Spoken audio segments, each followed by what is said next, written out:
Hello दोस्तों, आप सभी का हमारे YouTube channel history with Idris Khan में आप सभी का स्वागत है। दोस्तों, जैसे कि आप सभी को पता है, हमारे यूट्यूब चैनल पर हिस्ट्री के जो मोस्ट इम्पोर्टेंट टॉपिक होते हैं, जिनसे एग्ज़ाम में बार बार क्वेश्चन पूछे जाते हैं, हम उन सभी टॉपिक को बहुत ही आसान भाषा में, ट्रिक के माध्यम से या इजी वे में समझाने की कोशिश करते हैं। इसके लिए हमने कई सारे वीडियो हमारे यूट्यूब चैनल पर अपलोड कर दिए हैं, जिनको अगर आप देखना चाहते हो तो आप हमारे यूट्यूब चैनल की प्लेलिस्ट में जाकर उन सभी वीडियो को देख सकते हो। और वो वीडियो काफ़ी ज़्यादा इंपॉर्टेंट है। अगर हम बात करें एनटीए यूजीसी नेट एग्ज़ाम की, टीजीटी, पीजीटी या अदर स्टेट के जितने भी जो भी एग्ज़ाम होते हैं, उन सभी एग्ज़ामों में वहाँ से कई सारे क्वेश्चन देखने को मिले हैं। तो उन वीडियो को जाकर आप ज़रूर देखें। इसके अलावा चैनल पर नए हो तो चैनल को आप ज़रूर सब्सक्राइब करें। और आज के वीडियो की अगर हम बात करते हैं तो आज के वीडियो के अंदर हम प्रयाग प्रशस्ति यानी कि समुद्रगुप्त की जो प्रयाग प्रशस्ति है उसके ऊपर बात करने वाले हैं, जिसके अंदर क्या क्या जानकारी मिलती है ये देखेंगे। इसके अलावा समुद्रगुप्त के द्वारा कौन सी नीति अपनाई गई है साम्राज्य विस्तार के लिए और कौन कौन से अभियान किए गए हैं, उन सभी चीज़ों के ऊपर कुल मिलाकर पूरे समुद्रगुप्त के जो इतिहास है, क्या अभियान किया है, कौन कौन सी नीति अपनाई है, क्या क्या इसके बारे में जानकारी मिलती है, एग्ज़ाम के पॉइंट ऑफ व्यू से क्या क्या चीज़ें इंपॉर्टेंट है, उन सभी चीज़ों को आज के इस वीडियो के माध्यम से समझाने की कोशिश करेंगे। तो वीडियो काफ़ी ज़्यादा इंपॉर्टेंट रहने वाला है, तो वीडियो को बिल्कुल भी स्किप नहीं करना है, वीडियो पूरा ज़रूर देखना है। और चैनल पर नए हो तो चैनल को आपको सब्सक्राइब कर लेना है। चलते हैं हम स्लाइड के ऊपर, जहाँ इस टॉपिक को बहुत ही अच्छे तरीके से आज हम कंप्लीट करने वाले हैं। तो हम स्लाइड के ऊपर आ चुके हैं। तो आज के इस वीडियो के अंदर हम प्रयाग प्रशस्ति के ऊपर बात करने वाले हैं। ये प्रयाग प्रशस्ति जो है समुद्रगुप्त की है। समुद्रगुप्त के द्वारा जितने भी जो भी अभियान किए जाते हैं उन सभी अभियानों की जानकारी इस प्रशस्ति के अंदर जानकारी मिलती है। इसके अलावा समुद्रगुप्त की उपाधियों के बारे में जानकारी मिलती है। समुद्रगुप्त के संपूर्ण जीवन के बारे में कई सारी जानकारी इस प्रशस्ति के माध्यम से हमको पता चलती है। किसने इस प्रशस्ति को खोजा है, किसने इसका पाठन किया है, क्या क्या इस प्रशस्ति के बारे में खास विशेषताएं हैं, उन सारी चीज़ों को आज के इस वीडियो के माध्यम से हम समझने की कोशिश करते हैं। सबसे पहले हम इस प्रशस्ति के बारे में समझ लेते हैं, क्या है इसकी शैली, क्या इसकी भाषा है और कौन सी इसकी शैली है, उन सब चीज़ों को समझ लेते हैं। सबसे पहले ये फ़ोटो देख सकते हो दोस्तों, ये फ़ोटो जो है इसके ऊपर ही समुद्रगुप्त की प्रयाग प्रशस्ति का ये स्तंभ लेख है। तो ये स्तंभ लेख की अगर हम बात करें सबसे पहले, तो ये स्तंभ लेख जो है अशोक का स्तंभ है। उसी स्तंभ के ऊपर समुद्रगुप्त की प्रयाग प्रशस्ति भी मिलती है और अशोक के अभिलेख भी मिलते हैं। अगर बात करें स्तंभ लेख की, तो स्तंभ लेख जो है समुद्रगुप्त के दो तरह के स्तंभ देखने को मिलते हैं। एक तो आपका लघु स्तंभ लेख और दूसरा वृहद स्तंभ लेख। तो ये जो समुद्रगुप्त का प्रशस्ति जिसके ऊपर उत्कीर्ण है, इसको कौशाम्बी लेख भी बोला जाता है या अशोक का इलाहाबाद लेख भी बोला जाता है, क्योंकि ये पहले कौशाम्बी में था, फिर उसके बाद जहांगीर अकबर के समय जहांगीर के द्वारा इसको इलाहाबाद के किले में स्थापित करवा दिया जाता है, तो इसको इलाहाबाद का लेख भी बोला जाता है, यानी कि प्रयाग प्रशस्ति भी इसीलिए बोला जाता है। और ये समुद्रगुप्त का जो वृहद स्तंभ लेख होता है उसके ऊपर उत्कीर्ण होती है। तो देख सकते हो आप यहाँ पे समुद्रगुप्त के, ये अशोक का जो वृहद स्तंभ लेख होता है उसी के ऊपर समुद्रगुप्त की प्रयाग प्रशस्ति उत्कीर्ण होती है। तो आप देख सकते हो किस तरीके से इसके ऊपर विभाजन देखने को मिलता है। तो इसको ये आप देखते हो 1 से लेकर 3 जो अभिलेख हैं, यानी कि आपको पता होना चाहिए अशोक का जो वृहद स्तंभ लेख है उसके अंदर 7 लेख देखने को मिलते हैं। हालांकि 7 लेख इसके अंदर तो नहीं मिलते हैं, हालांकि जो दिल्ली टोपरा होता है उसके अंदर 7 लेख देखने को मिलता है, मगर यहाँ पे 6 लेख अशोक के मिलते हैं और बाकी की समुद्रगुप्त की प्रयाग प्रशस्ति मिलती है। तो अशोक के जो 6 लेख हैं वो देख लेते हैं। 1 से लेकर 3 लेख की लाइन यहाँ पे देखने को मिल रही है, फिर उसके बाद 4 से लेकर 6 लाइन यहाँ पे देखने को मिल रही है। तो कुल मिला के 6 लाइन यहाँ पे मिल रही है। इसके अलावा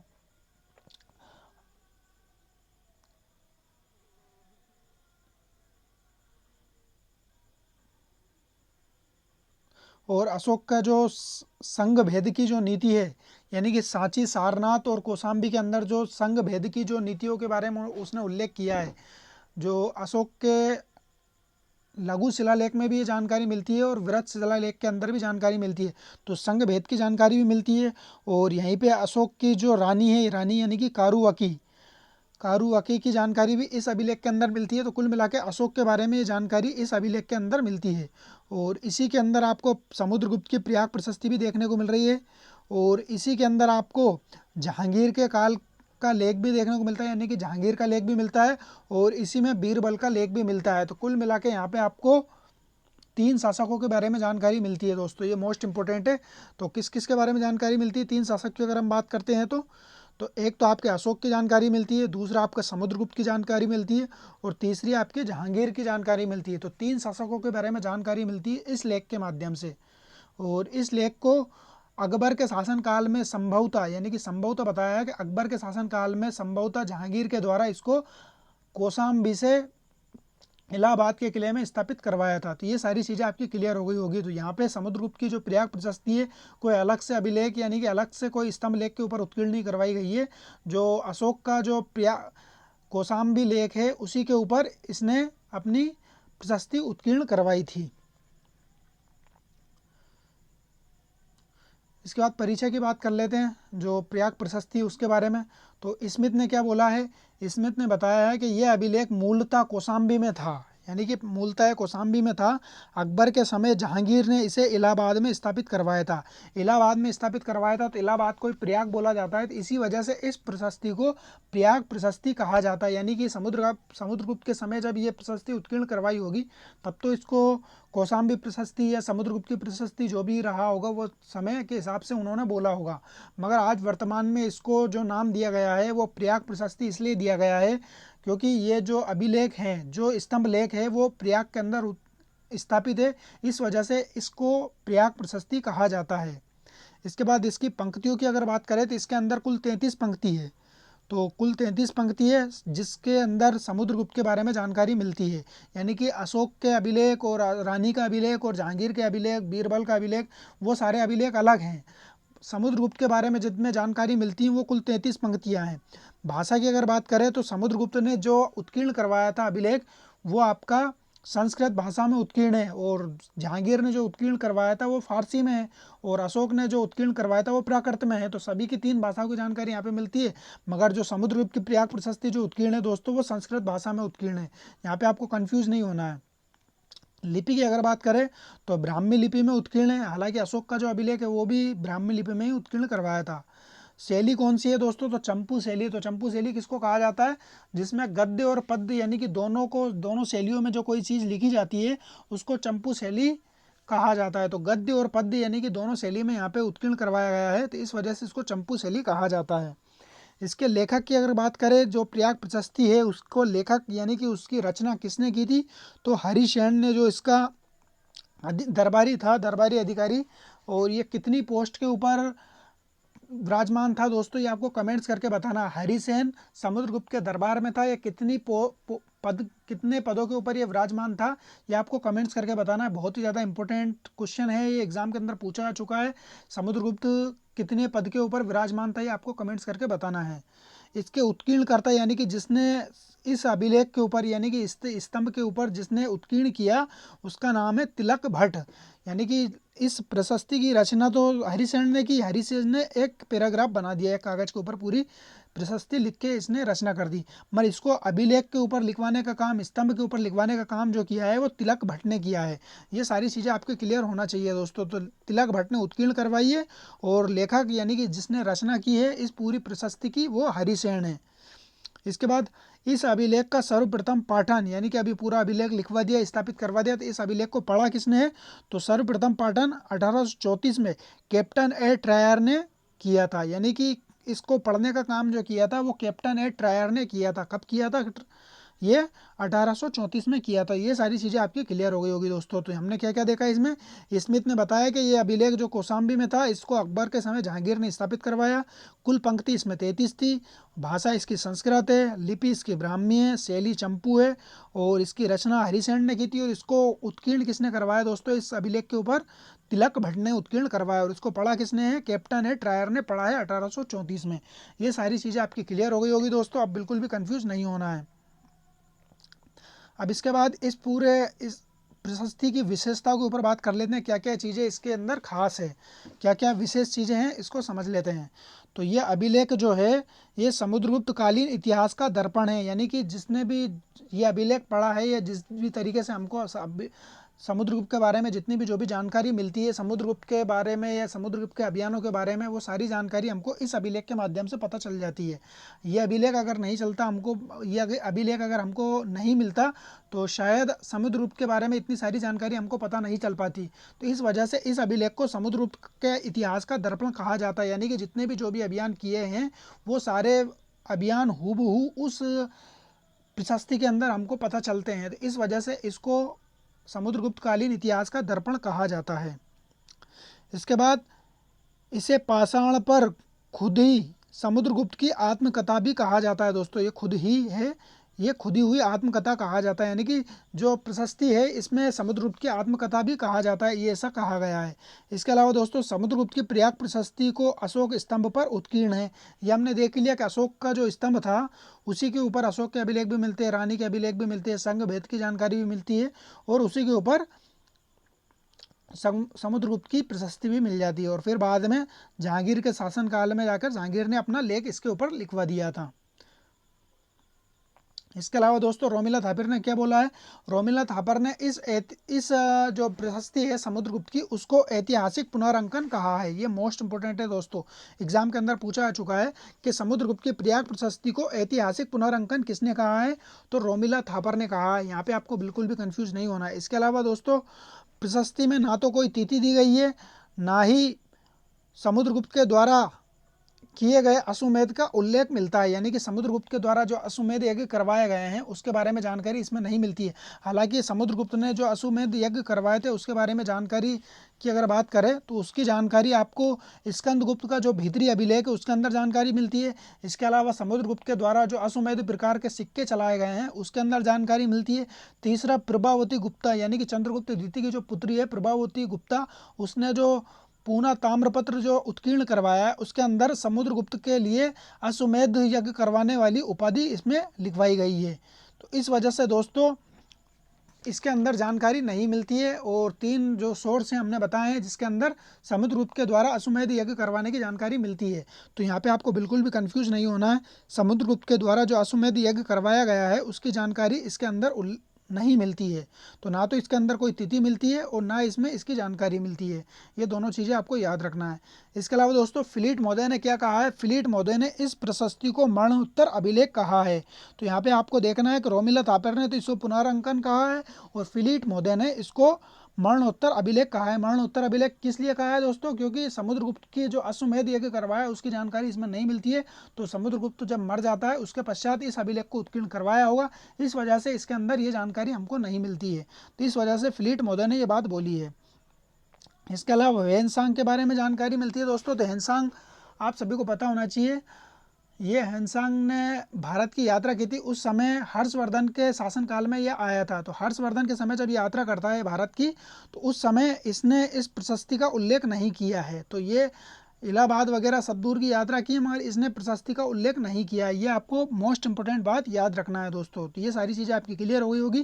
क्या क्या देखा हमने इसके अंदर, इसको इतिहास का दर्पण कहा है समुद्रगुप्तकालीन का, पाषाण पर खुदी समुद्रगुप्त की आत्मकथा कहा है, समुद्रगुप्त की प्रयाग प्रशस्ति अशोक स्तंभ के ऊपर उत्कीर्ण है और रोमिला थापर ने इसको ऐतिहासिक पुनरांकन कहा है। और ना तो इसके ऊपर कोई तिथि है और ना ही इसमें अश्वमेध की जानकारी हमको मिलती है। तो ये चीज़ें आपको याद रखना है। फिलिट महोदय ने इसको मरणोत्तर अभिलेख कहा है और ह्वेनसांग ने इसकी जानकारी नहीं दी है। तो ये सारी चीज़ें आपकी क्लियर हो गई होगी। अब इसके बाद प्रमुख जानकारी की बात कर लेते हैं कि प्रमुख जानकारी इसके अंदर क्या मिलती है। तो हमने सबसे पहले तो अभिलेख के बारे में जाना, अभिलेख के मतलब प्रशस्ति के बारे में जाना, प्रशस्ति का परिचय के बारे में जाना, फिर उसकी विशेषताओं के बारे में जाना कि क्या क्या इसके अंदर स्पेशल चीज़ें मिलती है। अब इसके बारे में जानकारी देख लेते हैं कि इस अभिलेख यानी कि इस प्रशस्ति के अंदर क्या क्या जानकारी हमको मिलती है। सबसे पहले अगर देखें तो प्रयाग प्रशस्ति के अंदर गंगा उतरण का उल्लेख मिलता है। तो गंगा उतरण का उल्लेख कहाँ मिलता है, प्रयाग प्रशस्ति में मिलता है। तो यहाँ पे आपको ये चीज़ें याद रखना है। पाटलिपुत्र को पुष्पनगर कहा है, ये मोस्ट इंपोर्टेंट है। पाटलिपुत्र को पुष्पनगर किस में कहा है, तो ये प्रयाग प्रशस्ति में कहा है। इसके अलावा शंकु, नरचू, सर, भिंडीपाल, तोमर आदि अस्त्र शस्त्र का उल्लेख मिलता है। तो यहाँ पे आपको क्वेश्चन दे दिया जाएगा प्रयाग प्रशस्ति में उल्लेखित शंकु, नाचूर, सर, भिंडीपाल, तोमर का संबंध किससे है। तो ये सारे अस्त्र शस्त्र थे, ये आपको याद रखना है। इसके अलावा प्रयाग प्रशस्ति के 7वें श्लोक से समुद्रगुप्त की सामरिक विजय के बारे में जानकारी मिलती है। तो प्रयाग प्रशस्ति के अंदर हमने देखा कुल 33 पंक्ति है, तो कुल 33 पंक्ति में जो 7वीं पंक्ति यानी कि जो 7वां श्लोक है, वहीं से समुद्रगुप्त के द्वारा जो साम्राज्य विस्तार किया जाता है, जो सामरिक विजय के लिए अभियान किए जाते हैं, उसकी जानकारी मिलना यहाँ से स्टार्ट हो जाता है।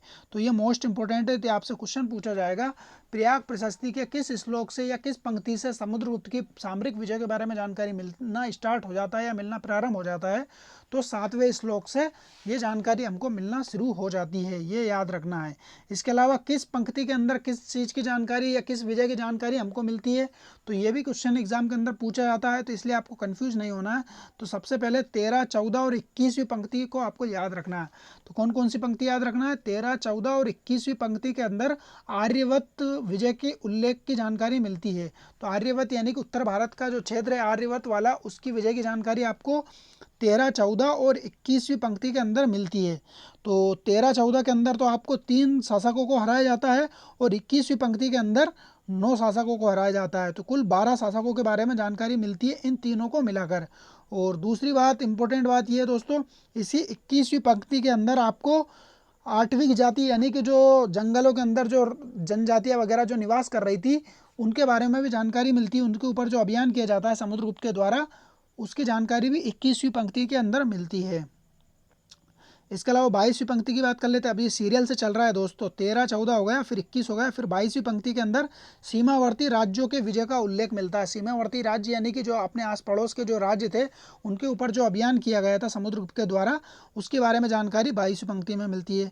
फिर उसके अलावा 23वीं, 24वीं पंक्ति आती है दोस्तों। तो 23 और 24 पंक्ति के अंदर विदेशी शक्तियों को पराजित किया जाता है। तो यहाँ पे बिल्कुल क्रम से चला है दोस्तों। ये समुद्रगुप्त का साम्राज्य है। तो सबसे पहले उत्तर भारत के ऊपर अभियान किया जाएगा, तो सबसे पहले 3 शासकों को पराजित किया, तो उसकी जानकारी 13, 14 में मिलेगी। फिर उसके बाद 21वीं पंक्ति के अंदर 9 शासकों को पराजित कर दिया उत्तर भारत के अंदर ही, तो इसके अंदर मिल गई 13, 14 और 21। फिर उसके बाद 8वीं जातियों को पराजित किया, इसकी जानकारी भी 21वीं पंक्ति में मिल गई है। फिर उसके बाद पड़ोस के अभियान किया गया, उसके बारे में जानकारी मिली 22वीं पंक्ति में। फिर विदेशों में जाके जो विदेशी शासक थे, विदेशी शक्तियाँ थी भारत के अंदर, उनको पराजित किया, उसकी जानकारी 23, 24 में मिली है। फिर उसके बाद 29वीं पंक्ति आती है दोस्तों। तो 29वीं पंक्ति के अंदर यह स्तंभ पृथ्वी की एक भुजा की भांति है, इसकी जानकारी इसके अंदर दी गई है। यानी कि इस तरीके से उल्लेख किया है कि ये स्तंभ जो है एक पृथ्वी के भांति, भुजा की भांति है, इस तरीके की जानकारी इसमें दी गई है। तो ये चीज़ें आपको कंफ्यूज नहीं होना है यहाँ पे। तो क्या क्या देखा हमने? प्रयाग प्रशस्ति के अंदर गंगा अवतरण का उल्लेख मिलता है, पाटलिपुत्र को पुष्पनगर कहा गया है, और शंकु, नरचू वगैरह वगैरह ये अस्त्र शस्त्र की बात बोली है, और 7वें श्लोक से सामरिक विजय की जानकारी मिलना लगती है। आर्यवर्त के बारे में अगर देखा जाए तो 13, 14 और 21 में मिलता है। 8वीं जाति की जानकारी भी 21वीं पंक्ति में मिलती है। 22वीं पंक्ति में जो सीमावर्ती जो पड़ोसी राज्य थे उनको पराजित किया। 23वीं और 24वीं पंक्ति में विदेशियों को पराजित किया, और 29वीं पंक्ति में पृथ्वी की भुजा के भांति इस प्रशस्ति को कहा गया है। ये सारी चीज़ें आपकी क्लियर हो गई होगी। अब इसके बाद थोड़े से हम अभियानों की बात कर लेते हैं, और सबसे पहले हम समुद्रगुप्त की नीतियों की बात कर लेते हैं। किस क्षेत्र के अंदर कौन सी नीति अपनाई है और कौन कौन से क्या क्या अभियान किए गए हैं। इससे पहले थोड़ी सी जानकारी ये देखते हैं कि समुद्रगुप्त की प्रयाग प्रशस्ति के अंदर कौन कौन सी जानकारी मिलती है, यानी कि इसके बारे में क्या क्या तुलना की गई है, क्या क्या उपाधि दी गई है, उसको भी समझ लेते हैं। तो प्रशस्ति के अंदर समुद्रगुप्त के बारे में बताया गया है कि गंधर्व विद्या में प्रवीणता के कारण समुद्रगुप्त ने इंद्र के आचार्य कश्यप और तुम्बुर और नारद आदि को लज्जित कर दिया। यानी कि समुद्रगुप्त जो था ये गंधर्व विद्या यानी कि गायन विद्या में इतना ज़्यादा प्रवीण था कि उसने इंद्र के जो आचार्य थे कश्यप, तुम्ब्रु और नारद जी, इन सभी को लज्जित कर दिया। तो ये समुद्रगुप्त के बारे में बताया गया है। तो समुद्रगुप्त वीणावादक प्रकार के सिक्कों में भी ये सारी चीज़ें जानकारी मिलती है, क्योंकि ये गांधर्व विद्या में इतना ज़्यादा प्रवीण था। तो ये वीणा धारक, इसके द्वारा सिक्के भी चलाए गए हैं। तो ये वीणा बजाने का काफ़ी ज़्यादा ये परिपक्व यानी कि प्रवीण था वीणा बजाने में समुद्रगुप्त। तो इस वजह से ये श्लोक इसके अंदर देखने को मिला है। इसके अलावा समुद्रगुप्त को कुबेर के समान धनी बताया गया है, वरुण के समान दानी, इंद्र के समान वीर और यम के समान दंडकर्ता कहा गया है। ये चारों देवता को आपको याद रखना है, क्योंकि एग्जाम के अंदर पूछा जाता है कि किस देवता के समान समुद्रगुप्त के बताया गया है। तो कुबेर के समान तो धनी, वरुण के समान दानी, इंद्र के समान वीर और यम के समान दंड करने वाला बताया गया है। ये सारी चीज़ें आपको याद रखना है। इसके अलावा उसकी उदारता के कारण सरस्वती तथा लक्ष्मी का जो विरोध था सदा के लिए समाप्त हो गया। तो समुद्रगुप्त तो इतना ज़्यादा उदार शासक था कि उसकी वजह से जो सरस्वती और लक्ष्मी के बीच में जो विवाद चल रहा था, जो विरोध चल रहा था, वो सदा के लिए समाप्त हो जाता है। इसके अलावा समुद्रगुप्त के लिए जो उपाधियां प्रदान की गई है देख लेते हैं दोस्तों। समुद्रगुप्त को धर्म प्राचीर बंद, धरणी बंद, पृथ्वीयाम प्रतिरथ और कविराज और लिच्छवी दोहित्र कहा गया है। तो ये सारी उपाधियां इसके अंदर जानकारी मिलती है। हालांकि समुद्रगुप्त की एक उपाधि होती है दोस्तों परम भागवत। तो परम भागवत किस अभिलेख के अंदर समुद्रगुप्त की उपाधि की जानकारी मिलती है, ये आपको कमेंट्स करके बताना है। समुद्रगुप्त को परम भागवत किस अभिलेख के अंदर कहा गया है, ये आपको कमेंट्स करके बताना है दोस्तों। ये मोस्ट इंपॉर्टेंट है, एग्जाम के अंदर पूछा जा चुका है। लगभग 2014 या 15 के अंदर ये NTUGC नेट के अंदर क्वेश्चन भी पूछा गया था कि समुद्रगुप्त की प्रयाग किस अभिलेख के अंदर परम भागवत उपाधि का उल्लेख मिलता है। इसके अलावा चंद्रगुप्त प्रथम के द्वारा समुद्रगुप्त को भरी सभा में राज्य प्रदान करने के बारे में जानकारी इसमें मिलती है। तो ये मोस्ट इंपॉर्टेंट है। ये स्टेटमेंट में आपसे क्वेश्चन पूछ लिया जाएगा कि समुद्रगुप्त की प्रयाग प्रशस्ति के बारे में कौन कौन सी बातों की जानकारी मिलती है, कौन सी बात की जानकारी नहीं मिलती है। तो वहाँ पे आपको 4 ऑप्शन दे दिए जाएंगे। एक में दे दिया जाएगा समुद्रगुप्त की तुलना कुबेर, धनी इनके सबके समान की गई है। इसके अलावा चंद्रगुप्त प्रथम के द्वारा साम्राज्य दे दिया गया, इसकी जानकारी मिल रही है। तीसरा दे दिया जाएगा समुद्रगुप्त के द्वारा अश्वमेध यज्ञ कराने के बारे में जानकारी मिलती है। चौथा दे दिया जाएगा गंधर्व विद्या में प्रवीण था, इस तरीके के। तो आपको अगर गलत पूछा जाए तो समुद्रगुप्त के द्वारा जो अश्वमेध यज्ञ करवाए गए हैं उसकी जानकारी इसमें नहीं मिलती है। तो ये चीज़ें आपको याद रखना है। इसके बाद समुद्रगुप्त की नीतियों की बात कर लेते हैं। समुद्रगुप्त के द्वारा कौन कौन सी नीति, किस किस क्षेत्र में क्या क्या नीति अपनाई जाती है, ये क्वेश्चन पूछा जाता है। तो देख लेते हैं। प्रस्भोद्रण, तो दोस्तों यहाँ पे थोड़ी सी टाइपिंग मिस्टेक हुई है। तो यह प्रस्भोद्रण की नीति थी दोस्तों, ये प्रस्भोद्रण की नीति। तो प्रस्भोद्रण की नीति जो थी दोस्तों, ये उत्तर भारत यानी कि आर्यवर्त का जो क्षेत्र था उसके अंदर अपनाई गई थी। तो इसका जो मतलब होता है दोस्तों, प्रस्भोद्रण की जो नीति अपनाई गई थी उसका अर्थ होता है शासक यानी कि जो भी साम्राज्य, जो भी शासक वगैरह था, उनको पूर्णतः उखाड़ कर फेंकना, यानी कि उनका विलय कर लेना अपने साम्राज्य में और उनको उखाड़ कर पूरा तरीके से समाप्त कर देना। तो प्रस्भोद्रण की जो नीति अपनाई गई थी वो आर्यवर्त यानी कि उत्तर भारत में अपनाई गई थी, और वहाँ के जो शासक थे उनको पूरी तरीके से विलय कर लिया गया और पूरी तरीके से उनको उखाड़ के फेंक दिया गया। ये पूरी तरीके से बताया गया। और यहाँ पे कुल 12 शासकों को पराजित किया जाता है दोस्तों। और इसकी जानकारी आपने देखा, अभी हमने बात की थी 13, 14 और 21वीं पंक्ति के अंदर आर्यवर्त का जो अभियान किया जाता है उसकी जानकारी मिलती है, जिसमें 13, 14 के अंदर तो 3 शासक को पराजित किया जाता है और 21वीं पंक्ति के अनुसार कुल 9 शासक को पराजित किया जाता है। इस तरीके से आर्यवर्त के 12 शासकों को पराजित किया जाता है। उसके बाद दूसरी नीति की देख लेते हैं दोस्तों। तो दूसरी जो नीति थी ग्रहण मोक्ष अनुग्रह। तो ये जो नीति अपनाई गई थी समुद्र के द्वारा, ग्रहण मोक्ष अनुग्रह, जो दक्षिणा पथ की जो नीति यानी कि दक्षिण के राज्यों को जो पराजित किया था उनके लिए ये नीति अपनाई गई थी। इसके अनुसार क्या होता है दोस्तों, यहाँ पे ग्रहण मोक्ष अनुग्रह का अर्थ जो होता है, यहाँ पे पहले तो इनको पराजित करना, फिर दूसरा इनको विलय नहीं करके और कर देने के लिए इनको छोड़ देना, यानी कि इनको पहले जीतना और जीतने के बाद इनका अनुग्रह यानी कि इनके रिक्वेस्ट करने पर इनको छोड़ देना, और छोड़ने के बाद इनको एक शर्त पे छोड़ना है कि इनको कर देना है, यानी कि ये परमानेंट राज में कर पहुंचाएंगे। जिस तरीके से अलाउद्दीन खिलजी ने जो अभियान किया था, अलाउद्दीन खिलजी ने भी यही नीति अपनाई थी दक्षिण भारत के राज्यों को, यानी कि जब उसने काकती, वारंगल और देवगिरी वगैरह को जब पराजित किया था तो वहाँ पे उन लोगों को उनके साम्राज्य को अपने साम्राज्य में विलय नहीं किया था, उनसे बस इन्होंने टैक्स वसूल किया था। तो ये सारी चीज़ें अलाउद्दीन खिलजी के द्वारा भी अपनाई जाती है।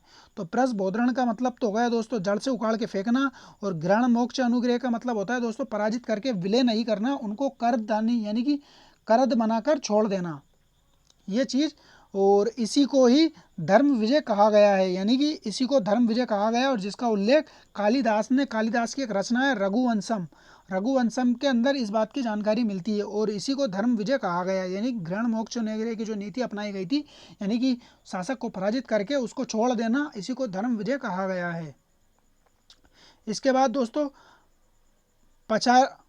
प्रचार की कृत की अगर बात करें तो ये वाली जो नीति अपनाई गई थी ये आठविक राज्य की नीति अपनाई गई थी। तो इसके द्वारा दोस्तों 21वीं पंक्ति के अंदर जानकारी मिलती है जो आठविक जातियाँ थी, यानी कि साम्राज्य के आसपास जो आठविक राज्य की जो जनजातियाँ वगैरह जो रहती थी जंगलों के अंदर, उनको पराजित करने के लिए इस नीति को अपनाया गया था। तो इसके द्वारा दोस्तों क्या था, आठविक राज्य के लिए इनको बस सेवक बनाना, यानी कि आठविक जातियाँ जो थी इनको सेवक बनाना, बस इस तरीके की नीति यहाँ पे अपनाई गई थी। इसके अलावा दोस्तों प्रांतीय राज्य यानी कि जो आसपास के जो प्रांतीय राज्य थे उनके लिए क्या नीति अपनाई गई थी, सर्वकरदानम, आज्ञाकरणाम, प्रीणानम और गमनम। तो यहाँ इसका अर्थ जो होता है दोस्तों, सभी प्रकार के कर देते थे और आज्ञा का पालन करते थे और प्रणाम करने राजधानी आते थे। तो यहाँ पे इन लोगों से कर भी वसूल किया, आज्ञा का पालन भी पूरा करवाया और प्रणाम करने के लिए इनको राजधानी में भी बुलाया। तो ये प्रांतीय जो राजवंश थे उनके खिलाफ ये नीति अपनाई थी। इसके अलावा दोस्तों विदेशियों के खिलाफ क्या नीति अपनाई थी दोस्तों, तो विदेशियों के खिलाफ आत्मनिवेदन, कन्या उपदान, और इसके अलावा दोस्तों इसकी जो पूरी डेफिनेशन है, आत्मनिवेदन, कन्या उपदान और भी पूरी लंबी चौड़ी लाइन है दोस्तों इसकी, भुक्ति शासन, याचना उपाय सेवा, यानी कि इसका पूरा जो अर्थ होता है, इसका मतलब दोस्तों सम्राट की सेवा में कन्या के साथ उपस्थित होकर इससे गरुड़ मुद्रा में अंकित राजाज्ञा हेतु निवेदन करते थे, यानी कि इनको साम्राज्य में बुलाना है और इनकी कन्याओं से विवाह करवाने की नीति समुद्रगुप्त के द्वारा अपनाई जाती है। तो विदेशों के लिए ये नीति का पालन समुद्रगुप्त ने किया था। तो एक बार और समझ लेते हैं दोस्तों क्या क्या चीज़ें यहाँ पे अप्लाई की गई समुद्रगुप्त के द्वारा। तो प्रसबोधरण यानी कि उत्तर भारत के अंदर जितने भी जो भी शासक थे 12 शासकों को पराजित किया था, उनको जड़ से उखाड़ के फेंका था। ग्रहण मोक्ष अनुग्रह के अंदर दक्षिण भारत में ये नीति अपनाई गई थी, इनको पराजित करके विलय नहीं किया और इनको करद बनाकर छोड़ दिया, यानी कि इनसे टैक्स वसूल किया। परचारिक की कृत के अंदर आठविक जातियों को सेवक बनाया था दोस्तों, और सर्वगरदानम, ज्ञानकरण, प्रीणानम और गमनन, यानी कि प्रांतीय राज्यों के द्वारा तो दोस्तों इनसे कर भी वसूल किया गया और साम्राज्य के अंदर भी बुलाया और राजधानी के अंदर आकर इनको प्रणाम करवाया इनसे। आत्मनिवेदन, कन्या उपदान, इनको विदेश नीति में दोस्तों इनको साम्राज्य के अंदर बुलाकर इनको कन्या का दान करने को इनसे कहा है, यानी कि कन्या को लेकर आना है। ये बात समुद्र की इस नीति के अंदर बताई गई है। तो ये सारी चीज़ें आपकी क्लियर हो गई होगी दोस्तों। अब समुद्रगुप्त की जो नीतियाँ थी उनको समझ लेते हैं एक बार और थोड़ा सा ब्रीफ में। तो ये आप देख सकते हो समुद्रगुप्त के जो अभियान थे,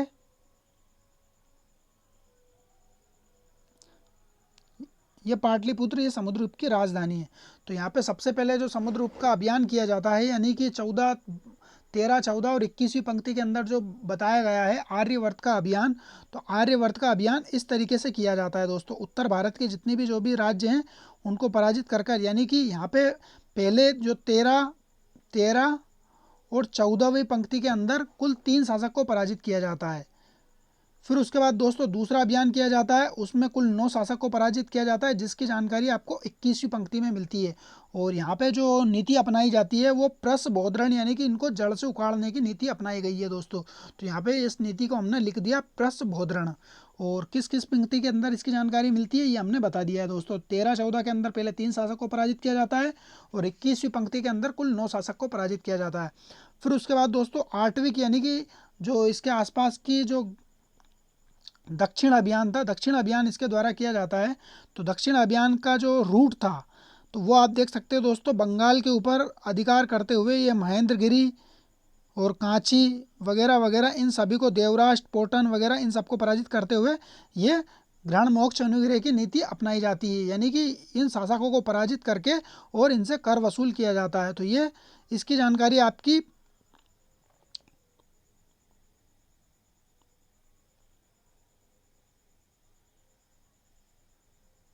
इस तरीके से ये अभियान किया जाता है दक्षिण भारत का। फिर उसके बाद तीसरा अभियान किया जाता है दोस्तों आठवीं, यानी कि जो आसपास के जो जनजाति वगैरह है इनके ऊपर किया जाता है और इसकी जानकारी आपको 21वीं पंक्ति के अंदर मिलती है। फिर उसके बाद दोस्तों विदेशी जो राज्य होते हैं, विदेशी शक्तियों को पराजित करने के लिए अभियान किया जाता है। तो विदेशी शक्तियों में कौन कौन होते हैं, शक होते हैं, मुरुंड होते हैं, सिन्नल, यानी कि जो सिंगल तक का अभियान किया जाता है। यहाँ पे सिंगल का जो शासक होता है मेघवर्ण, उसका उसके साथ भी यहाँ पे एक नीति अपनाई जाती है। अभियान तो नहीं किया जाता है, वो आता है यहाँ पे आके और एक अपना विहार बनवाता है इससे परमिशन लेके, वो इस नीति के तहत रहता है। इसके अलावा शक को पराजित किया जाता है। ये गुजरात वाले जो शक हैं इनको पराजित किया जाता है। हालांकि इसको द्वारा पूरी तरीके से तो पराजित नहीं किया जाता है, पूरी तरीके से पराजित जो किया जाता है वो चंद्रगुप्त द्वितीय के द्वारा किया जाता है। मगर आपसे अगर क्वेश्चन पूछा जाएगा कि शक शासकों के प्रति सबसे पहले अगर किसी ने अभियान किया था तो वो समुद्रगुप्त ने किया था। इसके बाद चंद्रगुप्त द्वितीय संपूर्ण शक शासकों को उन्मूलन करके उनको पूरी तरीके से ख़त्म कर देगा। तो ये फिर विदेशियों के ऊपर विदेशियों के साथ जो विदेशी शासकों को जो पराजित किया गया है उसकी जानकारी आपको 22 और 23वीं पंक्ति के अंदर मिलती है दोस्तों। तो 22 और 23वीं पंक्ति के द्वारा यहाँ पे विदेशी शक्तियों को पराजित किया जाता है। तो एक बार और समझ लेते हैं दोस्तों।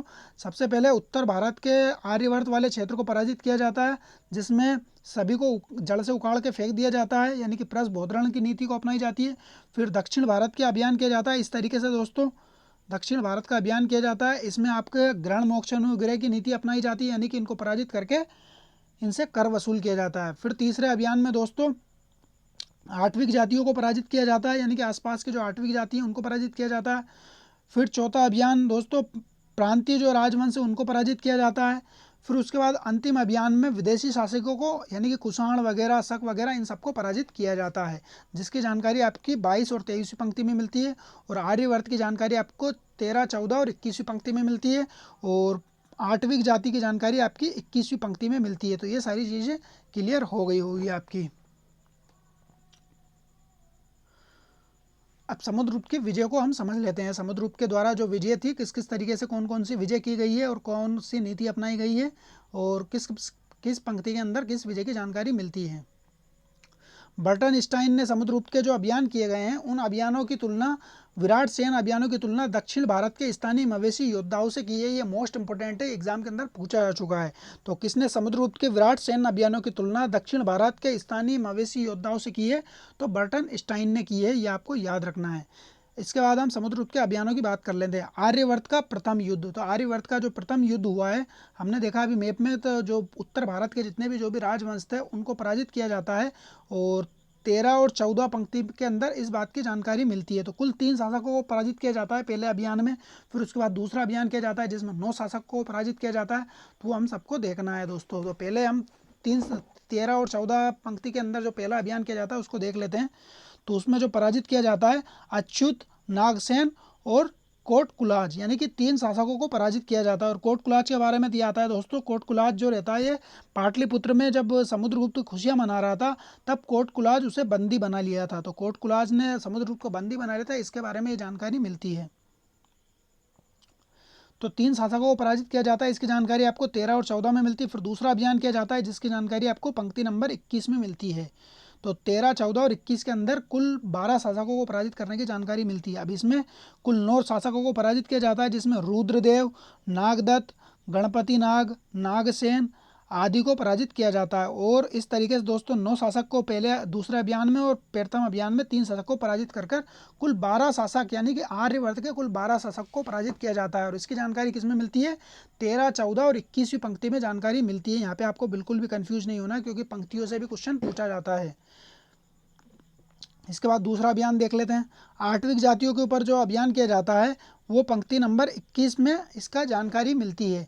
पंक्ति नंबर 21 के अंदर इस बात की जानकारी मिलती है। और यहाँ पे राज्य के उत्तर प्रदेश के जो गाजीपुर वाला इलाका और मध्य प्रदेश का जो जबलपुर वाला इलाका है यहाँ पे कुछ आठवीं जातियाँ फैली हुई थी, उन सभी को यहाँ पे समुद्रगुप्त के द्वारा पराजित किया जाता है। इसके अलावा प्रत्यंत यानी कि सीमावर्ती जो राज्य होते हैं, पड़ोसी जो राज्य होते हैं, उनके ऊपर अभियान किया जाता है जिसकी जानकारी आपकी 22वीं पंक्ति में इसकी जानकारी मिलती है। और 22, 23वीं पंक्ति के अंदर ही आपको 23वीं और 24वीं पंक्ति के अंदर जानकारी मिलती है। थोड़ी सी मिस्टेक तो नहीं हुई है, देख लेते हैं। तो 22वीं पंक्ति के अंदर सीमावर्ती जो राज्य थे उनके ऊपर जो अभियान किया जाता है समुद्रगुप्त का, उसकी जानकारी मिलती है। यहाँ पे 2 तरह के राज्य थे, एक तो राजतंत्र थे और कुछ गणतंत्र थे। तो राजतंत्र में कौन कौन था? समतट, दवाक, कामरूप और नेपाल। तो इन लोगों को यानी कि यहाँ के शासकों को पराजित किया जाता है। तो कामरूप, नेपाल, दवाक और समतट। इसके अलावा गणतंत्र में कौन कौन होते हैं? गणतंत्र में खपरिक, प्रजुन और मालव, जयदेव, अर्जुनयन और काक और संकानिक, तो ये और आबिर और मद्रक, तो ये सारे जो गणतंत्र होते हैं, गणतंत्र यानी कि दोस्तों यहाँ पे राजा का शासन ना होकर जनता का शासन जो होता है उसको गणतंत्र बोला जाता है, और जहाँ पे राजा का शासन होता है उसको राजतंत्र बोला जाता है।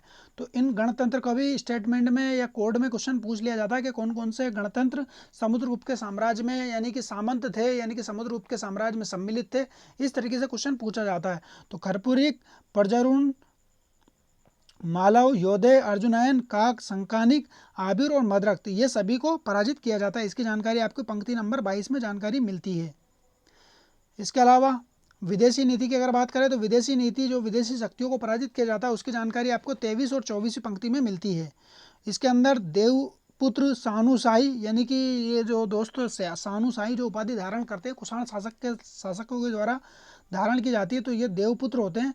और ये पंजाब के अंदर इनका साम्राज्य रहता है, और कुषाण वंश का शासक रहता है उस समय किदार। तो किदार को पराजित किया जाता है समुद्रगुप्त के द्वारा। तो ये आपको याद रखना है, कुषाण वंश का अंतिम शासक होता है किदार, इसको समुद्रगुप्त के द्वारा पराजित कर दिया जाता है।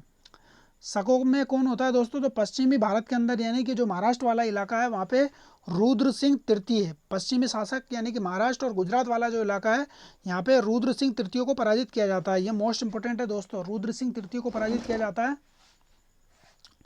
हालांकि पूरी तरीके से शकों का उन्मूलन नहीं किया जाता है, चंद्रगुप्त द्वितीय के द्वारा शकों को पूरी तरीके से उन्मूलन किया जाएगा। इसके अलावा मुरुंड यानी कि पूर्वी भारत का जो क्षेत्र है वहाँ पे मुरुंड को पराजित किया इन्होंने। इसके अलावा सिंगल का शासक होता है दोस्तों, सिंगल के शासक को पराजित तो नहीं किया, मगर सिंगल का शासक आता है मेघवर्मन। तो इसने समुद्रगुप्त की अनुमति लेकर बोध गया के अंदर बोधि वृक्ष के उत्तर में महाबोधि संगराम यानी कि उसके भिक्षु जो लोग आ रहे हैं श्रीलंका से, जितने भी जो भी भिक्षु वगैरह आते हैं उनको ठहरने के लिए जो निवास स्थान था संगराम, उसका निर्माण करवाया। तो इस तरीके से दोस्तों इसको भी इसी नीति के अंतर्गत रखा गया है।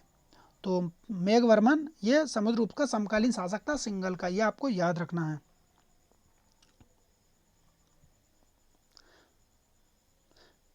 एक बार और समझ लेते समुद्रगुप्त के अभियानों को। तो बर्टन स्टाइन ने समुद्रगुप्त के विराट सैन्य अभियानों की तुलना दक्षिण भारत के स्थानीय मवेशी योद्धाओं से की है। और आर्यवर्त का जब अभियान किया जाता है तो 13-14 पंक्ति के अंदर कुल 3 शासक को पराजित किया जाता है, अच्युत, नागसेन, कोटक्लूज।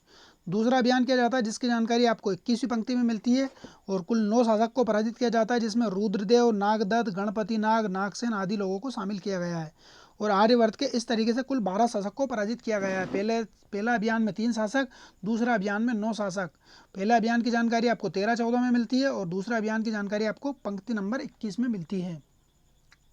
इसके बाद आठवीं जाति को पराजित किया जिसकी जानकारी आपको पंक्ति नंबर 21 में मिलती है, और गाजीपुर यानी कि उत्तर प्रदेश और मध्य प्रदेश के जबलपुर वाले क्षेत्र में ये रहते थे।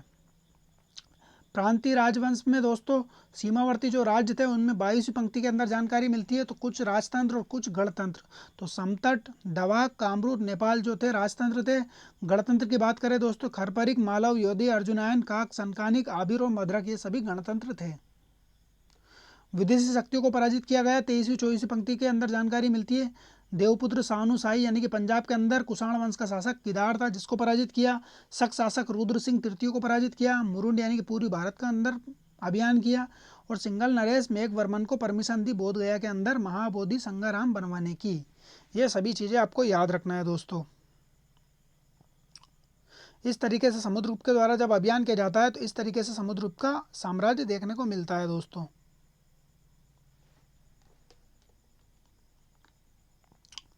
अब समुद्रगुप्त के द्वारा कुछ शासकों को जो पराजित किया जाता है उनको समझ लेते हैं।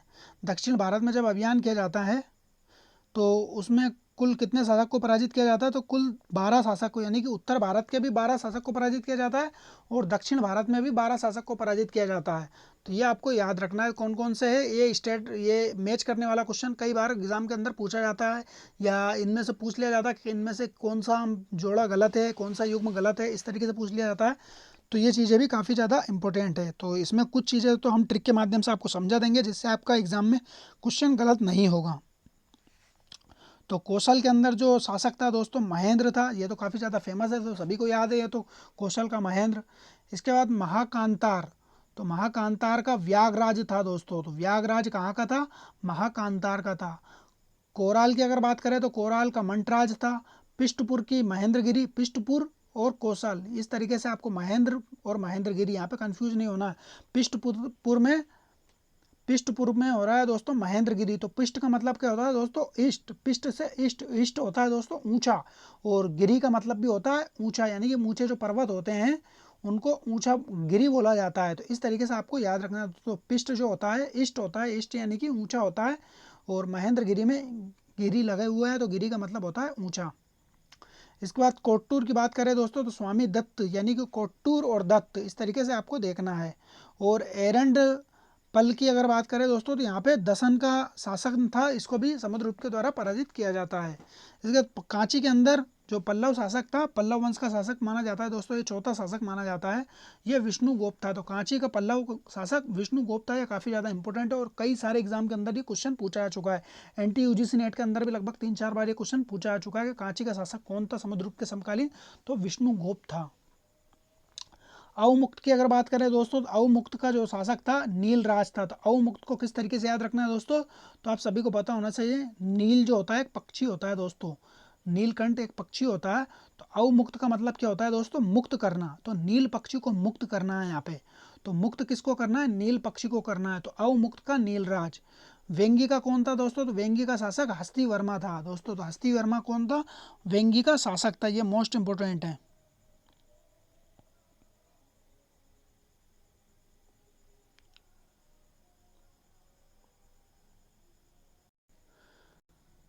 इसके अलावा दोस्तों पाल पाल की बोले तो अगर पालक की अगर बोले तो ये उग्रसेन यहाँ का शासक था, पालक का उग्रसेन। तो पालक का उग्रसेन किस तरीके से याद रखना, तो बंगाल के अंदर हमने देखा था कि पाल वंश का शासन था, फिर पाल वंश का शासन था, उसके पश्चात सेन वंश का शासक आता है। तो पाल और सेन इस तरीके से आपको याद रखना, पाल के बाद सेन आता है, तो पालक का सेन। इसके बाद देवराष्ट्र की अगर बात करें तो देवराष्ट्र जो है कुबेर यहाँ के। तो कुबेर जो होता है काफ़ी ज़्यादा धनी व्यक्ति होता है, और धनी व्यक्ति कहाँ है, देवराष्ट्र, यानी कि जो हमारा गुजरात वाला जो इलाका है, सौराष्ट्र वाला जो इलाका काफ़ी ज़्यादा धनी यानी कि काफ़ी ज़्यादा पैसे वाले इलाके हैं। तो इस वजह से देवराष्ट्र का कुबेर। कुश स्थलपुर की बात करें तो कुश स्थलपुर का धनंजय, कुश स्थलपुर का धनंजय। तो ये सारी चीज़ें आपको याद रखना है। अब दक्षिण भारत के जो अभियान किया गया है इसकी जानकारी हमको प्रयाग प्रशस्ति की किस पंक्ति के अंदर मिलती है, ये थोड़ी पीपीटी बनाने में लिखना भूल गए हैं। तो इसकी जानकारी आपको 19वीं और 20वीं पंक्ति के अंदर इसकी जानकारी मिलती है, ये आपको याद रखना है दोस्तों। और दक्षिण भारत के अंदर जब अभियान किया जाता है तो ये जो शासक है विष्णुगुप्त, पल्लव वंश का जो शासक है, हमने देखा दोस्तों कांची का विष्णुगुप्त, इसके द्वारा एक संघ बनाया जाता है, और यहाँ पे इस संघ का जो नेतृत्व किया जाता है वो विष्णुगुप्त के द्वारा किया जाता है, और कुल 12 शासक को पराजित किया जाता है, ये आपको याद रखना है। हालांकि ये जब पीडीएफ जब अपलोड करेंगे तो वहाँ पे ये चीज़ें ऐड कर देंगे, तो ये आपको याद रखना है दोस्तों। 19वीं और 20वीं पंक्ति के अंदर जानकारी मिलती है इनके बारे में, और 12 शासक को समुद्रगुप्त के द्वारा पराजित किया जाता है, और इन सभी का नेतृत्व यानी कि इन सभी संघ का जो नेता था वो विष्णुगुप्त था। विष्णुगुप्त कहाँ का था, पल्लव शासक था। ये आपको याद रखना है दोस्तों, ये सारी चीज़ें आपकी क्लियर हो गई होगी।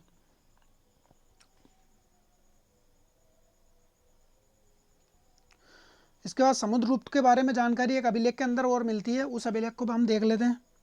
एरन अभिलेख काफ़ी ज़्यादा इंपॉर्टेंट है। एरन अभिलेख हालांकि आपको बुद्धगुप्त का एरन अभिलेख भी देखने को मिलेगा, तो वो अलग अभिलेख है, और ये आपका समुद्रगुप्त का अभिलेख अलग है। तो समुद्रगुप्त के एरन अभिलेख की हम बात कर रहे हैं, तो ये मध्य प्रदेश के मिला है, यानी कि मध्य प्रदेश का जो सागर वाला जो इलाका है उस वहीं से आपको एरन का क्षेत्र देखने को मिलता है, तो वहीं पे ये अभिलेख मिला है।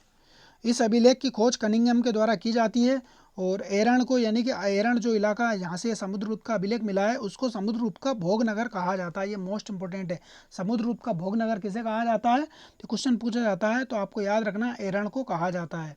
इस अभिलेख के अंदर समुद्रगुप्त की पत्नी दत्त देवी के बारे में जानकारी मिलती है, दत्त देवी और उसके अनेक पुत्र और पौत्रों के बारे में जानकारी मिलती है।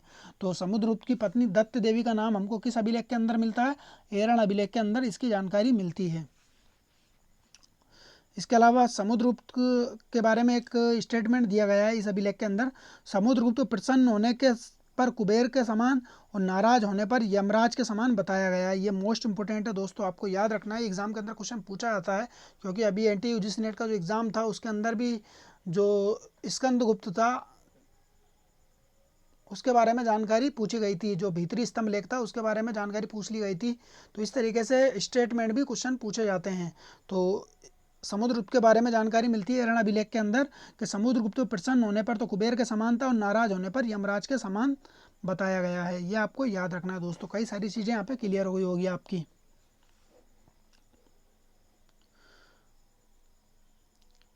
तो वीडियो को यहीं समाप्त करते हैं दोस्तों। वीडियो अगर पसंद आया तो वीडियो को लाइक करें, ज़्यादा ज़्यादा शेयर करें, कमेंट्स करें। जो भी हमने आपसे क्वेश्चन पूछा है वो आप कमेंट्स करके ज़रूर बताएं। इसके अलावा एक जो फैक्ट छूट गया है, दक्षिण भारत के अंदर जितने भी जो भी अभियान किए गए हैं 19वीं 20वीं पंक्ति वाला, वो फैक्ट हम ऐड कर देंगे। उसके बाद आपका PDF अपलोड कर दिया जाएगा चैनल। और PDF प्राप्त करने के लिए आप हमारे टेलीग्राम चैनल है इतिहास